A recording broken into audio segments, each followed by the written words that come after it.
Օձունի վերածնունդ, այսպես է կոչվում ծրագիրը, որը փլուզման վտանգից զերծ կպահի ավելի քան 1500 տարի կանգուն մնացած, երբևէ որևէ աղետից չավիրված Հայաստանի ճարտարապետական գոհարներից մեկը։ Օձունի Սուրբ Մարիամ Աստվածածին եկեղեցին կառուցվել է 5-րդ դարում ավելի հին, դեռևս 4-րդ դարում Գրիգոր Լուսավորչի ու Տրդատ III կողմից կառուցված միանավ բազիլիկ տիպին պատկանող եկեղեցու տեղում։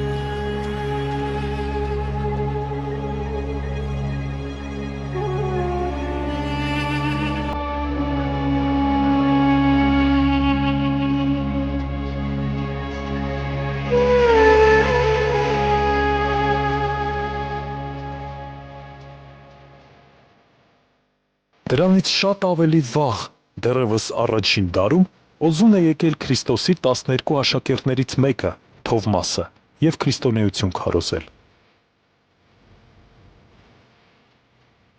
Ավանդությունն ասում է, որ Հնդկաստան մեկնելուց առաջ ներկայիս եկեղեցու խորանի վայրում Թովմասն ամփոփել է Քրիստոսի բարորաշորը։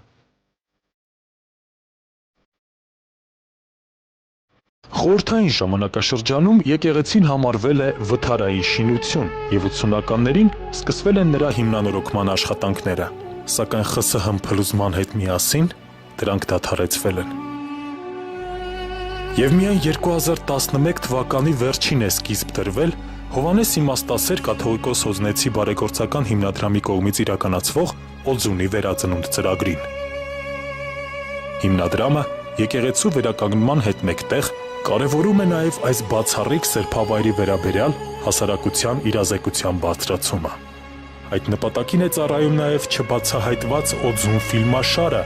որի այս թողարկումը պատմում է Օձունի ամենաարժեքավոր քանդակի մասին՝ Աստվածամայրը Հիսուս մանուկը գրքին։ Բազմաթիվ գիտնականներ համարում են, որ այն ժամանակակից աշխարհում հայտնի Աստվածամոր և Հիսուս մանկան ամենահին քանդակներից մեկն է։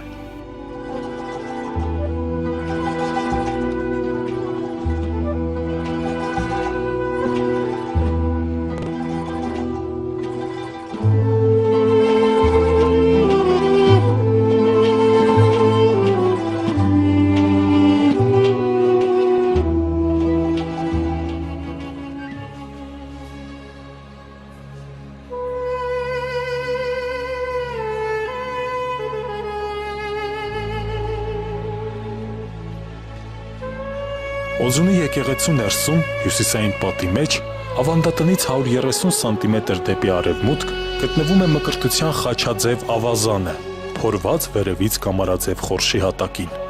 Այդ խորշում է տեղավորված Աստվածամայրը Հիսուս մանուկը գրքին քանդակը։ Այն ստեղծված է բարձր արտահայտչական ոճով, դա այն վկայում մանուկ Հիսուսի և Աստվածամոր գլուխների և ձեռքերի խոշորությունը, Հիսուս մանուկի աչքերը, քթի և բերանի մեծությունն ու մազերի խոպոպները։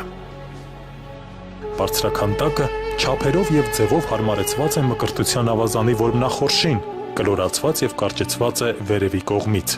Նրա վրա բացակայում են Աստվածածնի լուսեպսակի մի մասն ու գահավորակի արևելյան կողմի մի հատվածը։ Դա ապացուցում է այն, որ քանդակը խորշի մեջ է տեղավորվել հետագայում։ Փորձենք պարզել, թե որտեղ են ի սկզբանե եղել Աստվածամայրն ու Հիսուսը։ Օձունի եկեղեցու հյուսիսային պատի կենտրոնական լուսամուտի պսակը զարդարում են խաղողի լայն բացված տերևներն ու եկեղեցին կառուցողի քանդակը։ Արևելյան ճակատի կենտրոնական լուսամուտի պսակին պատկերված են Հիսուսը և Միքայել ու Գաբրիել հրեշտակապետերը, իսկ հարավային կենտրոնական պատուհանի պսակին ճախրող հրեշտակներն ու նրանցից վեր ուրվագծվող Աստվածամոր տաշած հարթաքանդակն է։ Այս երեք պատերի վրա առկա քանդակները վկայում են, որ պատկերաքանդակով պետք է զարդարված լինի նաև Օձունի տաճարի արևմտյան ճակատի պատուհանը։ Դրա լավագույն ապացույցն է պատուհանից վեր ընդհանուր շարվածքից առանձնացված ուղղաձիգ շերտը, որ պատված է 3 շարք քարերով։ Այդ քարերն իրենց չափերով, հորիզոնական կարերով, կողային կտրվածքներով, տաշվածքով և պահպանվածությամբ նկատելիորեն առանձնանում են կից շարքերից, ինչը հստակ է դարձնում դրանց նախնական շարվածքին չպատկանելը։ Ամենայն հավանականությամբ արևմտյան կենտրոնական պատուհանից վերև գտնվող այժմյան քարերի փոխարեն 5-րդ դարում եղել է Աստվածամայրը Հիսուս մանկան հետ բարձրաքանդակը։ Մահմեդական տիրապետության շրջանում զավթիչները կոտրում էին քանդակների դեմքերը։ Աստվածամայրը Հիսուս մանուկը գրքին քանդակը օզնեցի նախնիները մուսուլման նվաճողների ձեռքով կոտրվելուց փրկելու նպատակով իջեցրել են եւ թաքցրել բարբարոսների աչքից մկրտության ավազանի բացվածքում։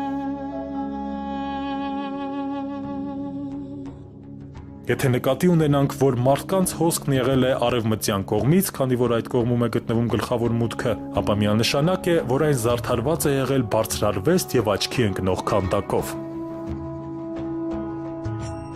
Քանդակը տեսնողների վրա անմոռանալի տպավորություն է թողնում։ Բազմաթիվ հայ եւ օտարազգի ուխտավորներ այցելում են օձուն, նպատակ ունենալով տեսնել հենց Աստվածամորը Հիսուս մանուկը գրքին։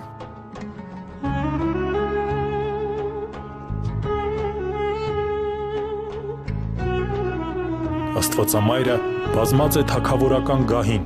գլուխը ծածկված է գլխաշորով։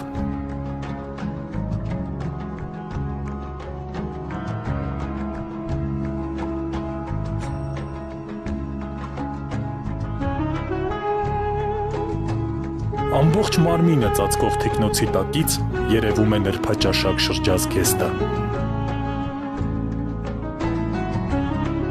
Ձախ կողմում մանուկ Հիսուսն է, որին Աստվածամայրը գրկել է ձախ ձեռքով, իսկ աջով կարծես դիտողների ուշադրությունն է հրավիրում դեպի մանուկը։ Հիսուսի հագին թագավորական ծիրանի է, զարդարված ոսկյա զրահով։